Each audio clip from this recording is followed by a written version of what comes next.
Hello and welcome to PA Academy.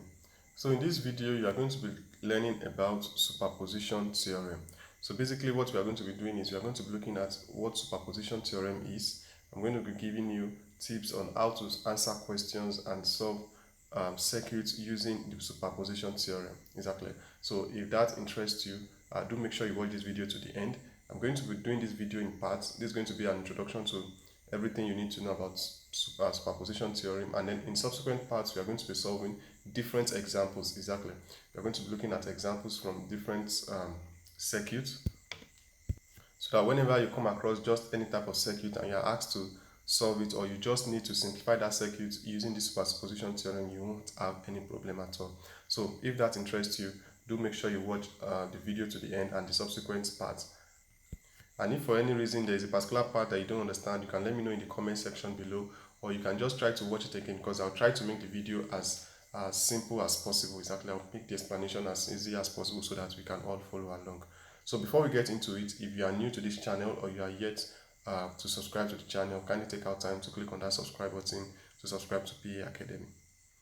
Alright, so thank you very much if you have just done that. So now let's get started. Superposition theorem. So like you can see on the screen now, we already have a definition to what superposition theorem is. Now, what I would just advise is that just try to understand the concept so that you can just rewrite this definition based on your understanding. So you don't need to memorize what you are seeing on the screen right now. So you can, if you understand the concept, you can define superposition theorem based on your level of understanding, but just take note of some of the things that needs to be present when you are defining what the theorem is all about. So it says superposition theorem states that the response of a linear network containing several voltage or current source. So this is also very thing you need to take note, containing several voltage or current source. Okay, so this should be sources. Is the sum of the response of each sources taken in turns with the other voltage source short circuited and the current source open circuited. So now let me pick each of these things one after the other to explain. So what it's actually saying is that superposition theory states that the response of a linear network containing several voltage or current sources. So that's one thing you need to note, that when you are dealing with superposition theorem, the particular circuit that you are dealing with must have more than one voltage or current source. It can be a combination of current and voltage, or maybe only current or only voltage source. It must have more than one source in that particular circuit. You are going to see an example pretty soon. That's one thing you need to note. Then is the sum of the response of each sources taken in turn. So now let me just draw a simple circuit here. So if we have a circuit like this, so we are having a resistor, another resistor, so let me just give it like 3 resistors, and we are having one voltage source here, and then let me add the current source here. Exactly, so let's just call this R1, R2, R3, so let's call this V1 and then A1. Are we good? Or I1 rather, since we are dealing with currents. I1. Alright, so you can see that in this particular circuit now, if for any reason we want to analyze it, we can use the concept of superposition, because we are having what? 2 sources now. It can be more than 2, it can be more than 3, but it must just be more than 1. So it must be at least 2. So it says superposition states that is the response of a linear network containing several voltage or current sources is the sum of response of each sources taken in turns. So what it means is that if, for example, in this circuit now, in this circuit, you are asked to calculate the current that is flowing through the R1 resistor. So for us to get the current that is flowing through R1 resistor, we are going to redraw the circuit such that we are going to consider the current that is flowing through R1 resistor because of this V1 voltage source. Exactly. Once we get our answer, we will keep it that, okay, the current that is flowing through R1 is, let's say, 2 amperes. Then we go back to the circuit again and consider the current that is flowing through this same R1 resistor because of this I0 current source only, without making reference to this. We are also going to note it. Exactly. And then we are going to look for the sum based on the direction. Don't worry, when we look at the example, everything is going to make sense. Is that clear? So that is what that place is saying, is the sum of the response of each sources taken in turns. That means you are going to consider one source at a time, use it to calculate what the question is asking you to calculate. Like the example I gave you, that if you are asked to find the current that is flowing through this R1 resistor, you are going to calculate the current flowing through it when you are considering just this voltage source alone. Once you have gotten your answer, you come back again and calculate the current that is flowing through this R1 resistor when you are considering only this particular second source. Exactly. Then now take note of what they are saying here. With the other voltage source short circuited and the current source open circuit. Now what's this one talking about here? That means if you want to calculate the current that is flowing through this R1 resistor, as an example, maybe you want to calculate the current that is flowing through this resistor R1. Like I said, you are only going to consider V1 first. Exactly. So in the process of considering just only V1, that means you are going to be making reference to the voltage of V1. Let's say V1 is 5 volts. You are going to be looking at, okay, from this 5 volts that is this voltage source of 5 volts, what will now be the current that is flowing through this R1 resistor?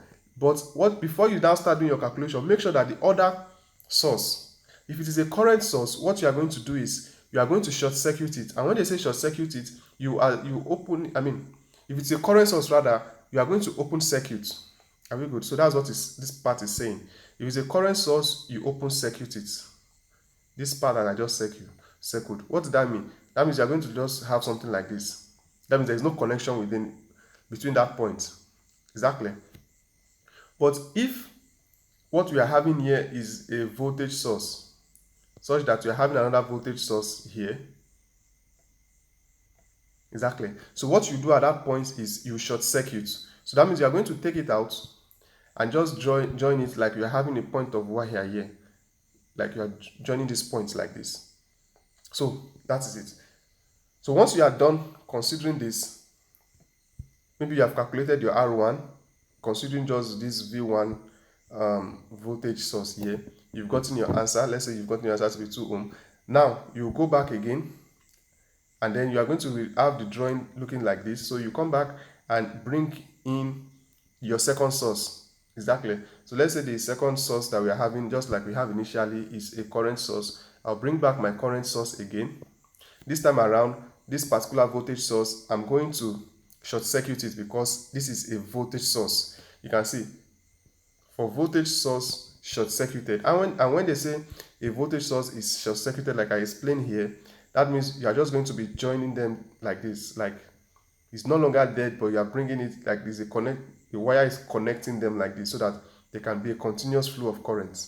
Are we good? So that is what superposition is all about. And if you are to now solve the particular circuit when you are considering just one source at a time, you can decide to use mesh analysis. Exactly.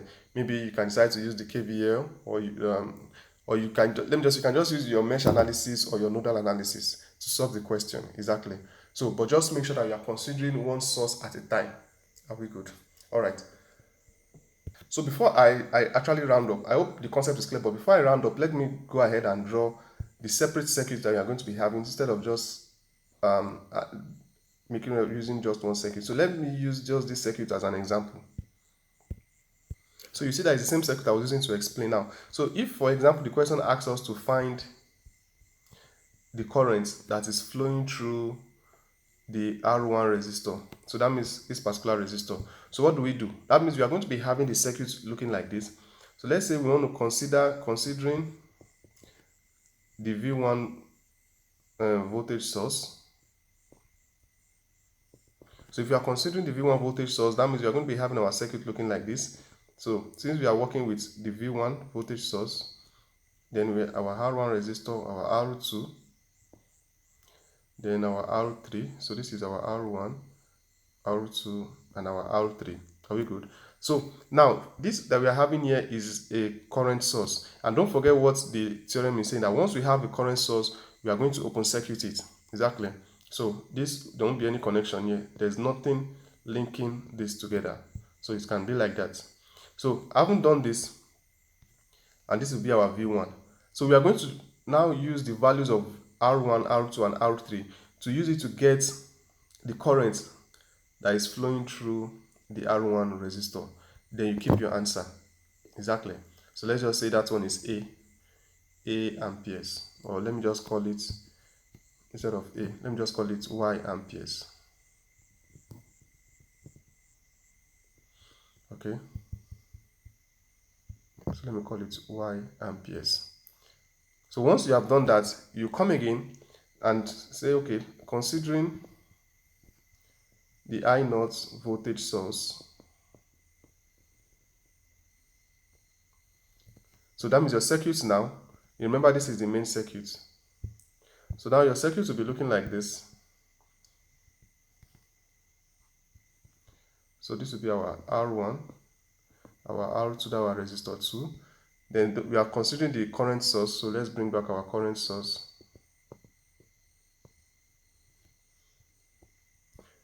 And then this is our 4R, so this is R1, R2, R3, and then this is our I1.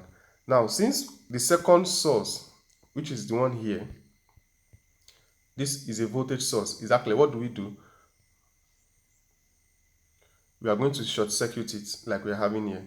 We are going to short circuit. So don't forget, don't make the mistake. If it is a voltage source, we are going to short circuit, and if it is a current source like we have here, we are going to open circuit. Exactly. So this is just open circuit. So if you are short circuiting it, that means there will be a link here so that current can flow. So there could be a continuous flow of current. So you are going to now use this to calculate your IR1. That means the current flowing through the R1, and let's say our answer is B amperes. Exactly. So that means for us to now get our total current that is flowing through the R1 resistor will now be Y amperes plus B amperes, and that will give us our answer. So I hope you're able to get the concept of superposition theorem. So with this now, in the next part of this video, we are going to be looking at a typical example of a particular circuit, and we are going to be using superposition theorem to solve that circuit. So one thing I also need to mention is that there are a lot of reasons why you might want to use superposition theorem, but I'm not going to be talking about that now.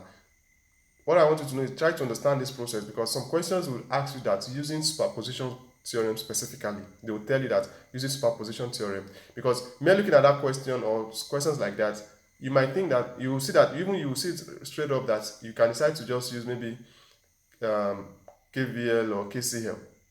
Exactly. Or you use nothing, or you use Thevenin to get your answer. But the question will tell you that what use superposition. So that is another reason why you need to make sure you pay attention to this concept and understand it properly. It's very simple. There's nothing difficult about it. Once we start looking at examples, I believe you understand it better. So thank you very much. If you have any question or doubt, let me know in the comment section below, and I'll see you all in the next part of this video where we are going to be looking at examples.